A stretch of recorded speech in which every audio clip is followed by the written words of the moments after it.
जय जय राम।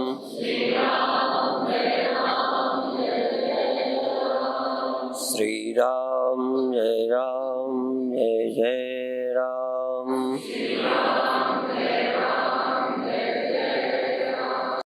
सच्चिदानंद भगवान की, सनातन धर्म की।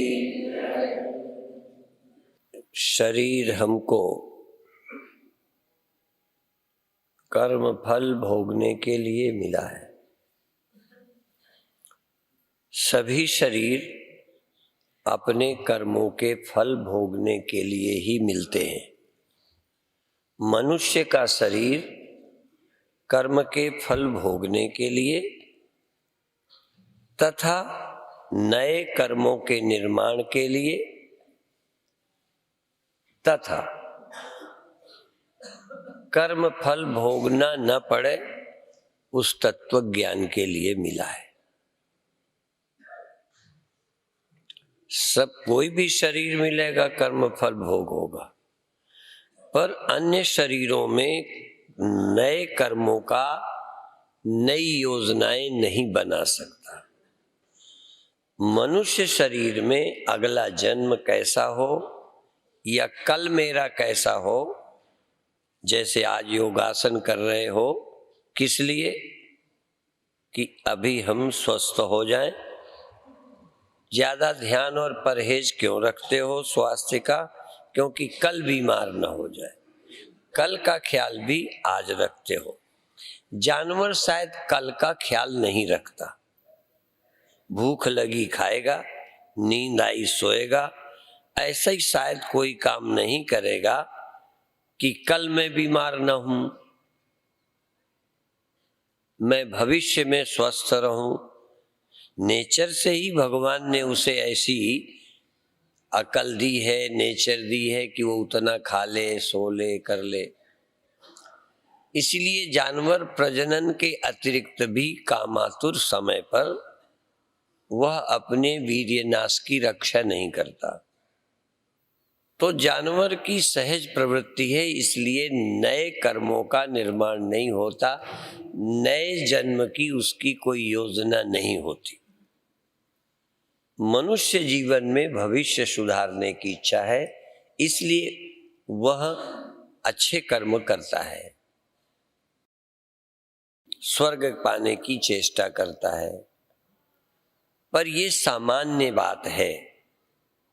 जो लोग ये समझते हैं कि जन्म मरण से छुटकारा भी हो सकता है, वह दूसरे जन्म पाने की प्रक्रिया समाप्त करना चाहते, जन्म ही न हो। इसीलिए इसके लिए पहले मैंने कई बार बोला है, न रहेगा बांस न बजेगी बांसुरी। शरीर होगा तो कुछ न कुछ होगा, और शरीर होगा तो कोई न कोई पाप और पुण्य के फल भोगने के लिए होगा। केवल पुण्यों से शरीर नहीं मिलता, केवल पाप से ही नहीं, पाप पुण्य मिश्रित से मिलता है। और जागृत में जब हम सुख दुख भोगते हैं तो यह पाप पुण्य का फल है। कभी कभी एकांत में बैठे भी भोगते हैं। ऐसा कोई व्यक्ति नहीं होगा जब एकांत में बैठे भी सुख दुख न भोग रहा हो। खाट में पड़े हो, किसी से जल रहे हो, कोई नुकसान की याद करके दुखी हो, कोई फायदे की सोचकर सुख का स्वप्न संजो रहे हो, एकांत में भी। यहां तक नींद आ गई तो स्वप्ने में भी कभी दुख का स्वप्न हो जाता है, कभी सुख का। वो तो बिना आपके प्रारब्ध के सुख दुख का स्वप्न भी नहीं हो सकता। यहां तक रात में जो दुख देने वाले सांप मिल गया, दुष्ट मिल गया, चोरी हो गई, यह स्वप्न भी आपके पाप का ही फल है। अच्छा काम हो गया, लॉटरी आ गई, चुनाव जीत गए, लड़का हो गया, शादी हो गई, अच्छे दोस्त मिल गए, सुख मिल रहा है, ये भी पुण्य है। पुण्य का फल है। जागृत अवस्था में बाहर का नहीं, तुम्हारी सोच में यदि खुशी आती है तो ये भी कोई प्रारब्ध है। नहीं यहां बैठे घर की बात याद आ जाए, यहीं पर दुख भोगने लगोगे। और सुख दुख के न भोगने की प्रक्रिया यही पूरी करनी है। यह है सार। सार क्या है? कोई क्षण ऐसा हो, अब सुख दुख नहीं भोगते, पर भोगते हो आनंद। पाप और पुण्य का फल नहीं, बल्कि पाप पुण्य से रहित हो जाते हो, वो है सुषुप्ति। सुषुप्ति में कोई पुण्य का सुख नहीं भोगते, किसी पाप का दुख नहीं भोगते। गहरी नींद में तुम्हें कोई हानि लाभ नहीं होते। होते हो तो बताओ। एक तरह से प्रारब्ध से मुक्त हो गए हो। तुम्हें किसी पाप का दुख नहीं होता, किसी पुण्य की खुशी नहीं है। बाकी गहरी नींद में पाप पुण्य से रहित, लेकिन निद्रा में हो। केवल एक है अज्ञान, वह भी अज्ञान तुम्हें चुभता नहीं, उसकी निवृत्ति की इच्छा भी उस समय नहीं होती। इसलिए नींद एक तरह से मुक्तावस्था है। तो यदि तुम विवेक पूर्वक, ध्यान पूर्वक या विवेक पूर्वक कुछ देर दुख सुख से, हानि लाभ से मुक्त हो जाओ, निद्रा रहित, बिना नींद के, तो ये समाधि है। माने मुक्त होना। यहां तक वर्तमान में कोई मान अपमान कर रहा है, आपको गाली दे रहा है, आप दुखी नहीं हो रहे। यदि भोगने लगे तो कोई पाप का फल है, यदि प्रशंसा का सुख भोगने लगे तो पुण्य का फल है। यदि नहीं भोगते हो, नहीं भोग रहे हो, तो ये ज्ञान है। नहीं भोगना, अभोक्ता बने रहना, अपने ऊपर आरोपित ही नहीं करना। तुम कौन हो जो तुम्हें कोई गाली देगा? तुम आदमी हो क्या? तुम्हारा यही नाम है क्या? ये नाम पहले से रखा रखाया है क्या? पैदा हुए उसके बाद तुम्हारा नाम रखा गया था? कभी कभी तो नाम बदल जाते हैं। जिस नाम को अपना मान लेते हो, उस नाम के मान अपमान को अपना समझते हो। जिस जाति का मान लेते हो, और उसको अपनी मृत्यु मान लेते हो, जिसको मैं समझते हो। जिसको मेरा समझते हो, उनकी मृत्यु का दुख भोगने लगते हो। तो ना भोगो, ये बिना ज्ञान के, बिना दृग दृश्य विवेक के नहीं हो सकता। भोग तो मूर्ख को भी होगा। किसी की प्रशंसा करो, वो मजा आ जाएगा। किसी मूर्ख से मूर्ख आदमी को लाओ, उसकी आरती उतारो, उसको दान दो, कैसा खुश हो जाएगा। कहेगा ऐसा तो दुनिया में कोई आश्रम ही नहीं है, सब जगह लूटते हैं, वो तो हमें देते हैं, खुश। ज्ञान बंटता हो, ज्ञान का आनंद, ज्ञान की समझ, मुक्ति नहीं लेता। एक क्षण मुक्त का हो जाओ, एक क्षण। न लाभ भोगो न हानि, न मान न अपमान, न जय न पराजय, न जन्म न मृत्यु। विवेक पूर्वक। शर्त एक है, तो आज तो अभी विवेक पूर्वक नहीं, थोड़ा भाव दशा में चलेंगे, पर इस कार्यक्रम में आप विवेक पूर्वक जन्म मृत्यु के दुख को न भोगें।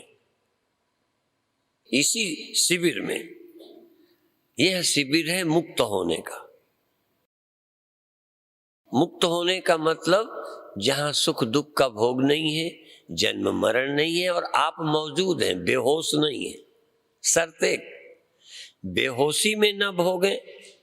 नींद में तो कोई भी नहीं भोगता।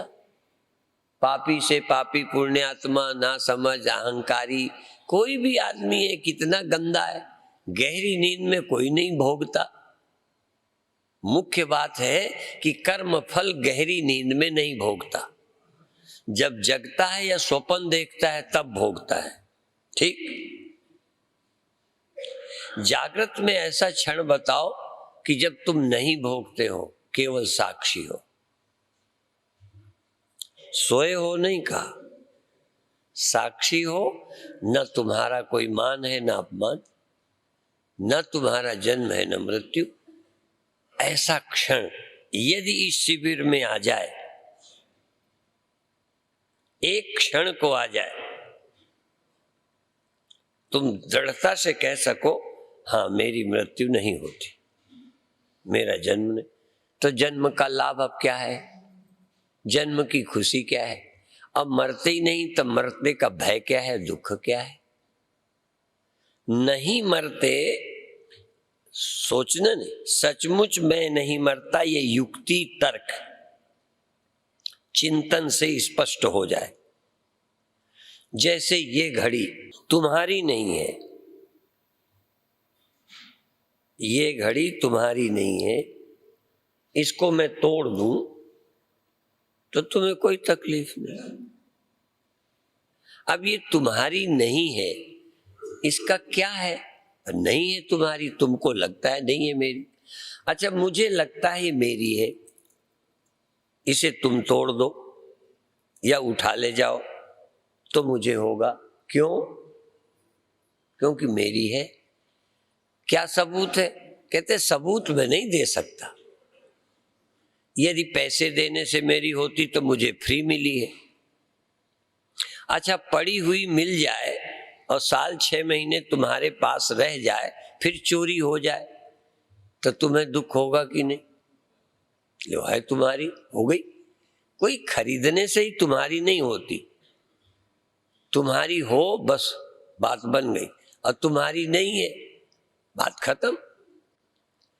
तो तुम देह मानते हो, देह मानते रहना चाहते हो, देह के मरने से दुखी भी हो, पर देह बनने का इरादा छोड़ते नहीं। यदि आज तुम समझ जाओ देह नहीं हूं, मान जाओ नहीं, समझ जाओ। बिना समझे मानोगे भी नहीं, यहां कह दोगे।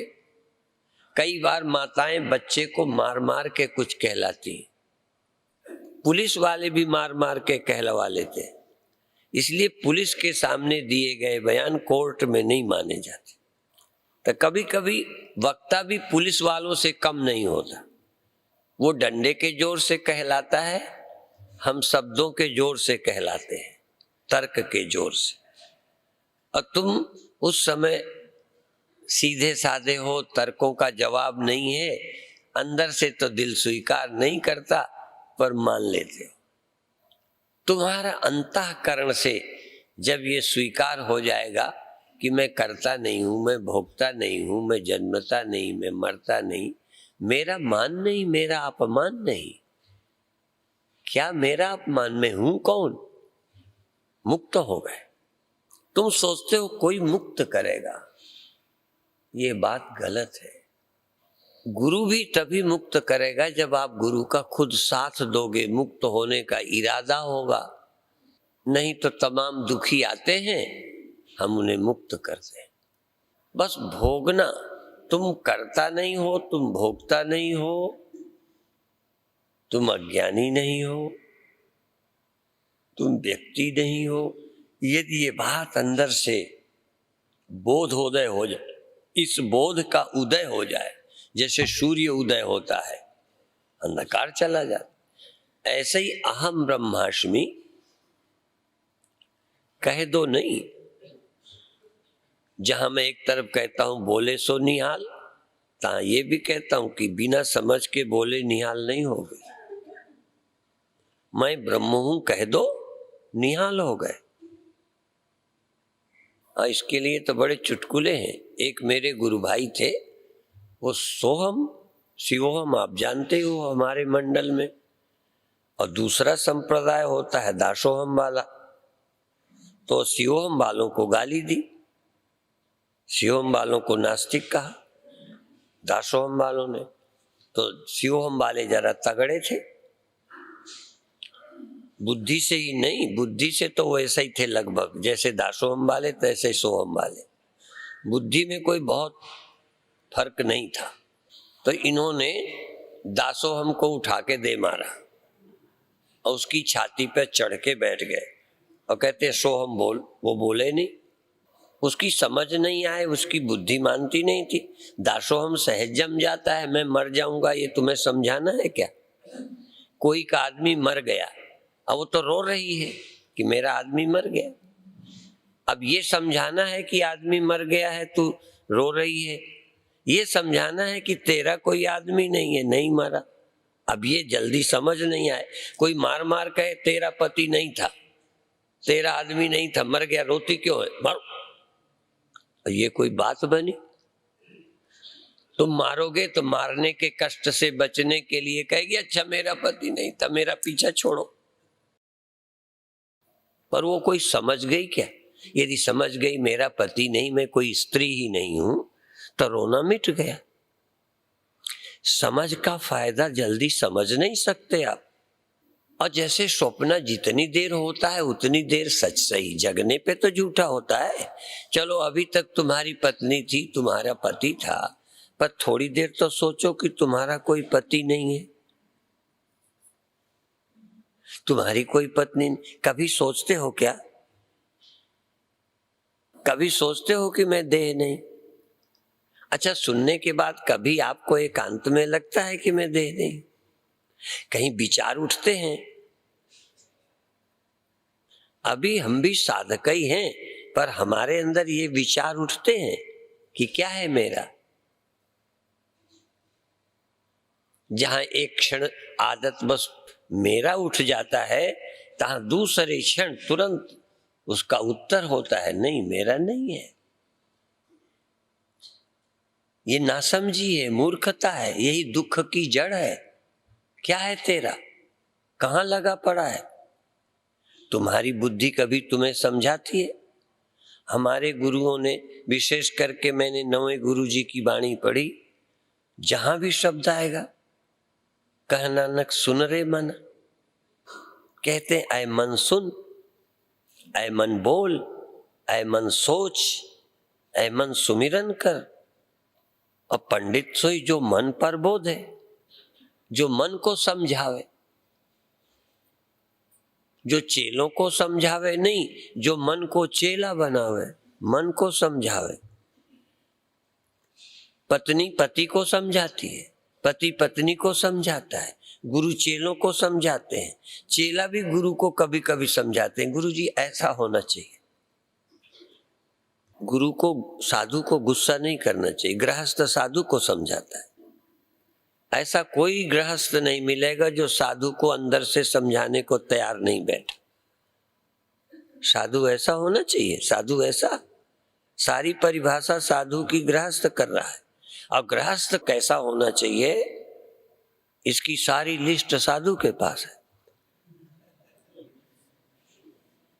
अपने पास किसी के नहीं है लिस्ट कि मुझे कैसा होना। हमको तो अपने को समझाना अब आया है। अब आया कब? जब चेले नहीं समझे ना, तब मन मार के अपने को समझाने लगे। लगा ये दूसरे के समझाने का रास्ता ठीक नहीं है, मर जाएंगे समझाते समझाते। अपने को समझा लिया, कोई और समझे तो समझ ले, नहीं समझे जाए भाड़ में। नहीं समझ में आई, तुम भी औरों को समझाओगे कि समझ के जाओगे? तुम ब्रह्म हो, ये भी दूसरे को मत समझाओ मैं ब्रह्म हूं। किसको बताते हो? तुम समझ गए हो तुम ब्रह्म हो। कई बार हमारे गुरु भाई रास्ते में बोले शिवो हम, तो सामने वाले ने पूछा कि हमने तो पूछा ही नहीं, तुम क्यों बता रहे हो शिवो? हमने तुमसे पूछा होता तो तुम बताते। जैसे तुम रास्ते से निकलो मैं तो पंडित हूं, भी सामने वाले ने पूछे ही नहीं तुम कौन हो, तुम काहे बताते हो मैं पंडित हूं? सामने वाले ने पूछा नहीं तो आप कहते हो मैं एमए पीएचडी हूं, तो पागल नहीं हो? तुम एमए पीएचडी हो, बने रहो, मुझे क्यों बताते हो? मैं पूछता। कई आते कहते हैं मेरा इतना धंधा है। किस लिए पूछा? किस लिए बताने लगा? रोब दिखाने के लिए। तो दूसरों पर रोब दिखाने के लिए तुम कहते हो मैं ब्रह्म हूं, माने तुम दास हो, मैं सोहम, तुम दासोहम। मैं ब्रह्म हूं माने तुम नहीं, मैं ज्ञानी हूं तुम ज्ञानी नहीं। नहीं, तुम ज्ञानी हो, बने रहो। तुम्हें पता चल जाए, तुम किसी और को पता मत दो। भगवान कृष्ण ने जरूरत के पहले कभी अर्जुन को कहा कि मैं गुरु हूं, मैं ज्ञानी हूं, मैं परमात्मा हूं। तुम्हारा ज्ञान तुम्हें संतुष्ट कर दे, तुम्हारा ज्ञान तुम्हें मुक्त कर दे, तुम्हारा ज्ञान तुम्हें दुखों से चिंताओं से बचाए। तुम मान से बच जाओ, अपमान से नहीं, मान से बच जाओ। तुम मृत्यु से बच जाओ, मृत्यु तुम्हें न सता सके। वियोग तुम्हें न सता सके। ये कब होगा? सचमुच तैयार होगे मुक्त करने के लिए तो रास्ता बता देंगे। कैसे तुम मुक्त हो, इसके लिए अगले समय पर चर्चा करेंगे। दृग दृश्य विवेक के द्वारा, दृग दृश्य विवेक के द्वारा। हाँ, दृग दृश्य विवेक, नहीं तो क्या जरूरत, ऐसे मुक्त नहीं करना, नहीं तो नींद में मुक्त हो जाते हो। देखो, नींद में तुम मुक्त हो जाते हो कि नहीं? वो तो जाग के तुम कभी कभी कह दोगे नहीं हम मुक्त नहीं है। तुम्हें नींद में कौन सा बंधन था, कौन सा दुख था, कौन सी चिंता थी? जैसे नींद में ऐसे सावधान होकर, अप्रमत्त होकर, सजग होकर इस बात को देखो कि तुम्हारा क्या है। तुम दुखी हो क्या, तुम पैदा हुए हो क्या, तुम सीमित हो क्या? आप अपने विषय में सोचो और मुक्त हो जाओ। हाँ, अपने विषय में, दूसरे के विषय में सोचो मुक्त हो जाओ नहीं। हाँ, ये जरूर विचारणीय विषय 3 है। मैं कौन हूं, ये क्या है, वो क्या है जिसकी कथा सुना करते हो, वो क्या है, ये जो सामने ये क्या है, और तुम कौन हो जिसके सामने ये है। ये क्या चीज है, ये तुमसे दूर है क्या, तुमसे भिन्न है क्या, तुमसे अभिन्न है क्या? वो जो है तुमसे भिन्न है कि अभिन्न है, वह जिसको आज तक तुम दूर समझते रहे। कोई ज्ञानी पुरुष की बात सुनाओ जो कहता हो वो तुमसे दूर है, वो तुमसे भिन्न है।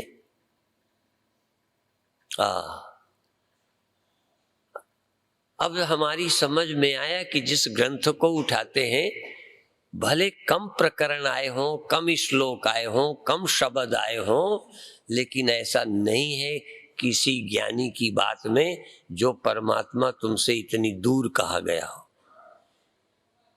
जिससे तुम अभिन्न नहीं हो। घुमा फिरा कर वैष्णव तक भी कोई भिन्ना भिन्न, कोई अभिन्न, किसी न किसी रूप में तुमसे उसकी अभिन्नता, तुमसे उसकी, जिसको ढूंढ रहे हो उससे अभिन्नता है, भिन्नता नहीं है। और उसकी भिन्नता हो तो मैं क्या करूंगा?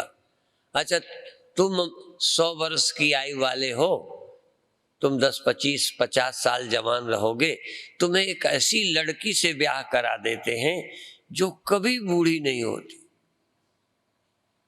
उससे ब्याह करा दें तो फिर तुम्हारी उम्र लंबी हो जाएगी और जल्दी मरोगे। यदि कोई अमर है, कोई मुक्त है, उससे तुम्हारा कोई आत्मिक संबंध ही नहीं है, तो उसकी चर्चा से क्या मिलना है? किसी धनी की चर्चा से तुम्हें क्या मिलेगा? हाँ, जब हम धनी की चर्चा बताते हैं उदार की, तो वो भी तुम्हें काम दे देगा, तुम्हें काम में लगा लेगा, उससे तुम्हें कुछ मिलने लगेगा। यदि नहीं मिले तो धनी का क्या करें? इसीलिए बड़ा हुआ तो क्या हुआ, जैसे पेड़ खजूर, पंथी को छाया नहीं, फल लागे अति दूर। उसको अच्छा थोड़ी कहा। यदि परमात्मा भी खजूर ही है, जिसका कुछ मुझे मिलना नहीं है, तो मैं क्या करूं उस परमात्मा को? दुनिया तो थोड़ी देर काम आती है, ज्यादा देर तो नहीं। रोटी थोड़ी देर काम आती है, कपड़े थोड़ी देर काम आते हैं, आंखें कभी काम आती हैं, कभी सुला देते हैं, पत्नी काम आती है। भगवान कब काम आएगा?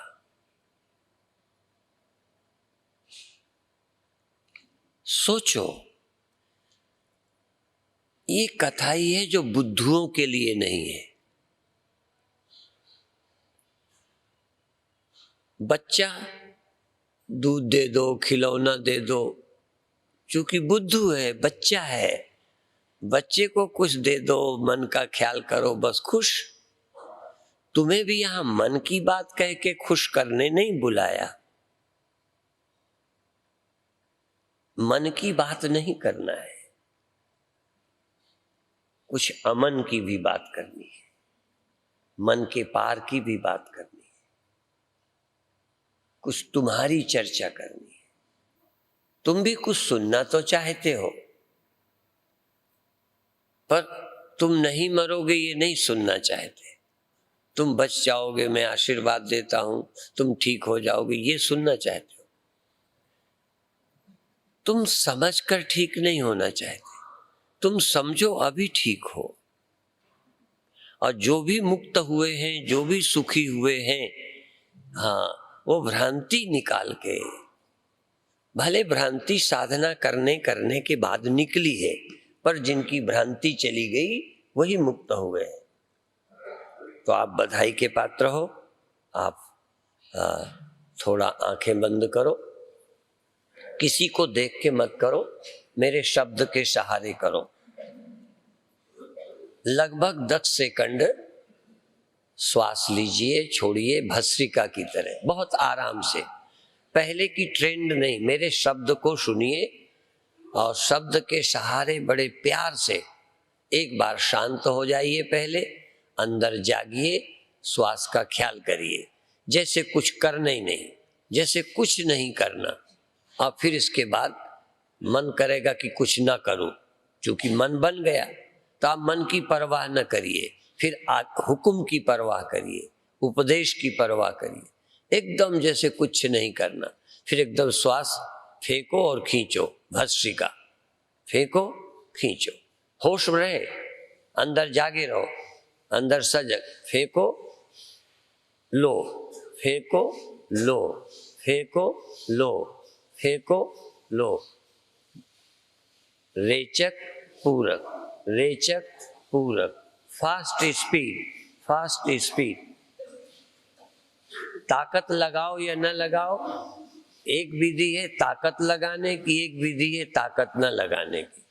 फेंकिए, लीजिए, रेचक पूरक, जल्दी जल्दी, और स्टॉप, रुक जाइए, बिल्कुल रुक जाइए, कुछ न करिए, शांत रहिए।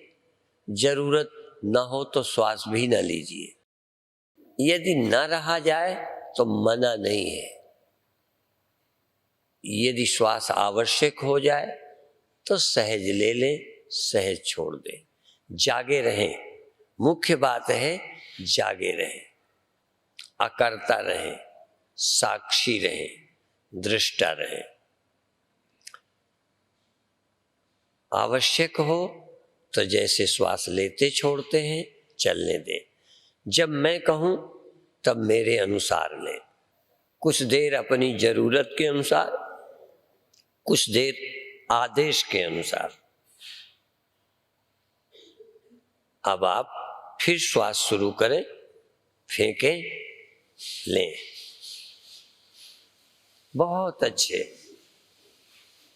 कंट्रोल में रहें, होश में रहें, पागल नहीं हो। हाँ, इस ध्यान में पागल नहीं होना, हाँ, सजग रहना है। पागल तो हम हैं ही, स्वप्नों में, संसार में पागल हैं, नशे में हैं, होश खो देते हैं। हम होश नहीं खोएंगे, बहुत अच्छे, होश नहीं खोएंगे। श्वास लेंगे, छोड़ेंगे, लेंगे, छोड़ेंगे, लेंगे, छोड़ेंगे, बहुत अच्छे। रुक जाएं, मजा भी आता हो तब भी रुक जाएं। मजा में ही तो रुकता नहीं आदमी, न दुख में रुक पाता है न सुख में। सुख में खुशी हुए भी नहीं रुकता, सफलता में फूल जाता है और असफलता में मुरझा जाता है। खुशी का संवरण नहीं करता, छोड़ नहीं पाता, शांत अभोक्ता नहीं रहता, साक्षी नहीं रहता, शांत नहीं रहता, तुरंत पाने के लिए उतावला हो जाता है। कई लोग पुरानी आदतवश ध्यान में कुछ ज्यादा होता है, मैं मना नहीं करता, पर ध्यान की अलग अलग, एक में पागल हो जाना भी ध्यान है। आज पागल नहीं होना, शांत रहना। फिर शुरू करें श्वास, जागे रहें, प्रसन्न रहें। हाँ, दुखी होके श्वास नहीं लेना, बोझ नहीं समझना, बहुत अच्छे आनंद से और आनंद से, श्वास का आनंद नहीं, आनंद से श्वास।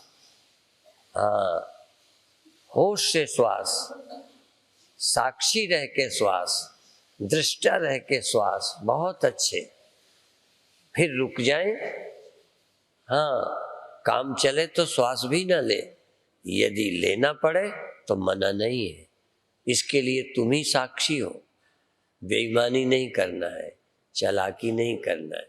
नहीं जरूरत नहीं लेंगे श्वास, है जरूरत लेंगे श्वास। ये एक प्रक्रिया पूरी हुई है। अब नहीं जरूरत नहीं लेना है श्वास, आवश्यकता है लेना है श्वास। अब बिना जोर लगाए, बिना ज्यादा शोर किए, बिना शक्ति के, सहज भाव से श्वास थोड़ा जल्दी जल्दी लें, जल्दी जल्दी छोड़ें। जोर नहीं लगाएं, सिर्फ श्वास लें। शरीर को बहुत धक्का नहीं मारें, सिर्फ श्वास लें, छोड़ें जल्दी जल्दी, होश से सजग रहें। श्वास लें, श्वास छोड़ें, श्वास लें। और 4, 6, 10 श्वासें, मेरे से मत पूछना, 4, 6, 10 श्वासें लो, फिर रुक जाओ, फिर थोड़ी देर रुके रहो, बिल्कुल रुके रहो, और फिर 4, 6, 10 श्वासें लो, लो छोड़ो, फिर रुक जाओ। मेरे से नहीं पूछना, अपने आप 4, 6, 10 श्वासें लीजिए और कुछ देर बिना श्वासों के रुकिए।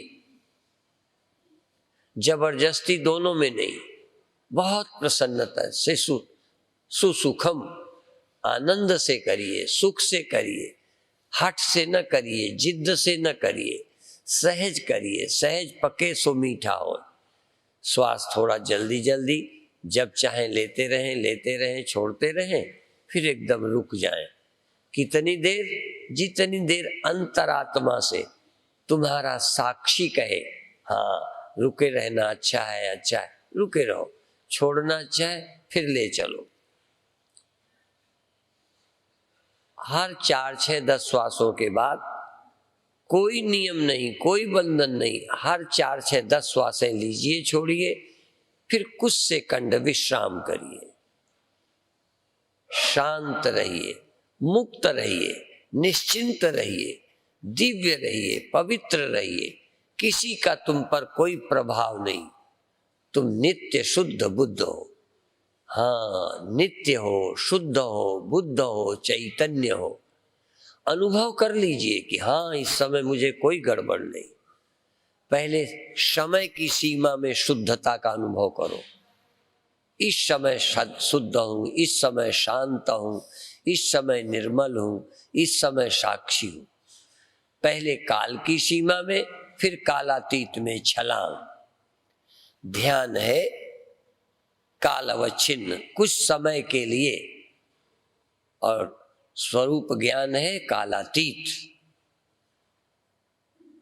आप अपने आप श्वास लेते रहना, छोड़ते रहना। मैं अब कुछ नहीं कहूंगा, लेते रहना, छोड़ते रहना। और जब आपका ही अंतरात्मा बोले, अंतरात्मा अंतर से चेतना कहे, तो रुक जाना, रुक जाना, लेते रहना, रुक जाना। दोनों काम तुम्हें अंदर से, तुम्हें निर्णय करना है या अंदर से निर्णय होना है। आप ये भी मत समझो मैं कोई निर्णय करता हूं। इस समय न मैं करता हूं, न तुम निर्णय करो। भीतर से कोई निर्णय आ जाए, श्वास रोकने का निर्णय आए तो रोक लो, श्वास छोड़ने का निर्णय आए तो लो। जैसे अंदर से कोई प्रेरित कर रहा है, अंदर से बैठा कोई हुक्म दे रहा है, अंदर से कोई है जो कहता है अब श्वास ले लो, लो। अंदर से कोई कहता है रुके रहो, रुके रहो। आप अपनी डोर उसके हाथ पकड़ा दो। दीन बंधु दीनानाथ, मेरा सब कुछ तेरे हाथ, मेरी डोरी तेरे हाथ, मेरा सब कुछ तेरे हाथ, समर्पित कर दो। जब अंदर से हुक्म हो, श्वास लेने लगो, छोड़ने लगो, बस मैं कठपुतली हो गया, कठपुतली हो गया। वो हिलाते हैं, मैं हिलता हूँ, वो नचाते हैं, मैं नचता हूँ, वो रोकते हैं, मैं रुकता हूँ। मिलिट्री के आदमी की तरह कमांडर जैसा कहता है वो करता रहता है। अंतर की आवाज, गांधी जी कहते थे मेरी आत्मा की आवाज। लोगों को आत्मा की आवाज आनी बंद हो गई है। मन की, इंद्रियों की इतनी आवाजें हैं कि आत्मा की आवाज खो गई है। अब तुम अंदर से जागो, होश में रहो, साक्षी रहो। कब मन करता है श्वास लेने का, ले चलो, कब रोकने का, रुक जाओ। 1 सेकंड भी तुम देर मत लगाओ। जैसे तुम्हारा कोई चुनाव नहीं, उस अंदर के चुनाव को स्वीकार करो, उसके हुक्म को मान जाओ। उसका जो आदेश है, बहुत कम लोग हैं जो उसके आदेश को सुन पाते हैं, समझ पाते हैं। गांधी जी कहते हैं मैं अपनी आत्मा की आवाज सुनता हूं। तुम भी अंतर की पुकार सुनो। आवाज नहीं आएगी, बड़ी झीमी झीनी अंदर से दिल करे, अंतरात्मा चाहे श्वास ले चलो, छोड़ चलो, कहे रुक जाओ, रुक जाओ।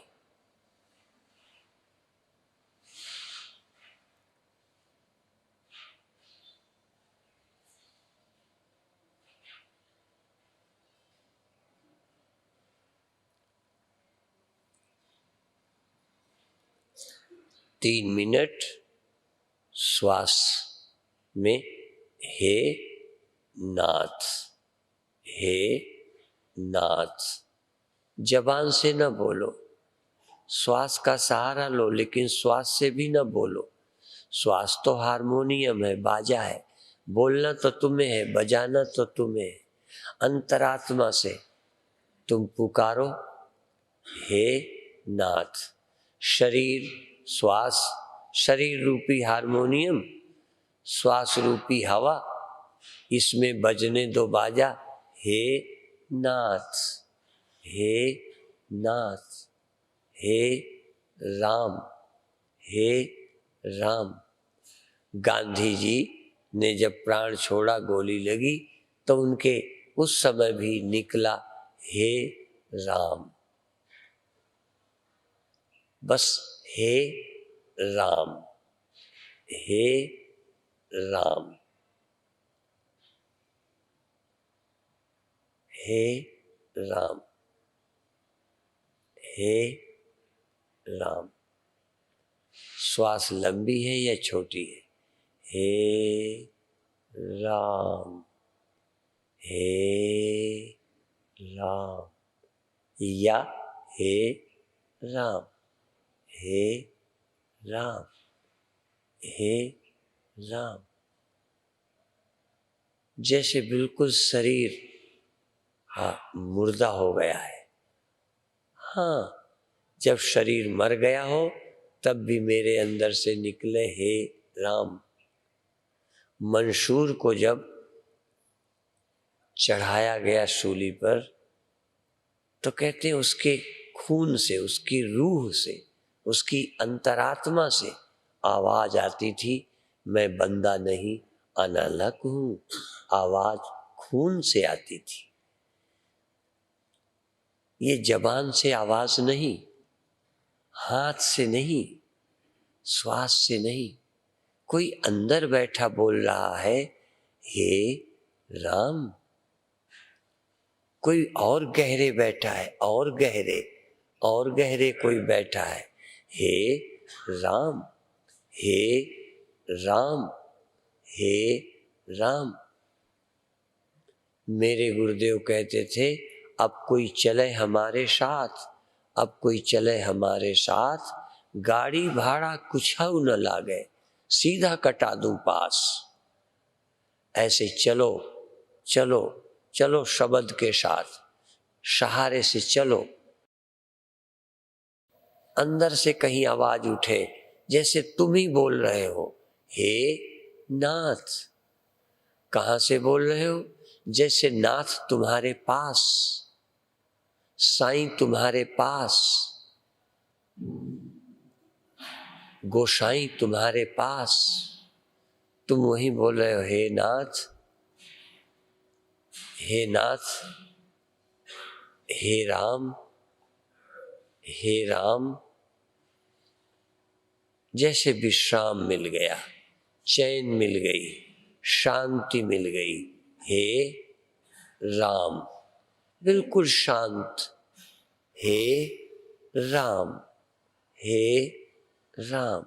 अंदर जैसे तुम बोल रहे, तुम माने जबान नहीं, तुम माने शरीर नहीं, तुम माने इंद्रियां नहीं, तुम माने मन नहीं, तुम माने ईगो भी नहीं, तुम माने चैतन्य। जैसे तुम भजन कर रहे हो हे राम, और तुम भजन करो तो तुम्हारे पास राम, तुम राम तुम्हारे पास राम, तुम राम में मिल गए, राम तुम में मिल गया। अजब अलौकिक स्वरूप मेरा कि राम मुझ में, मैं राम में हूं। मैं और राम, क्या कहूं, राम मैं हूं या मैं राम हूं? राम ही मैं बन के बैठे या मैं राम ही हूं? अभी तक क्या मान के बैठ गया था? बस इसी राम नाम के स्मरण में आधा मिनट मौन शांत, फिर धीरे धीरे छोड़ दी।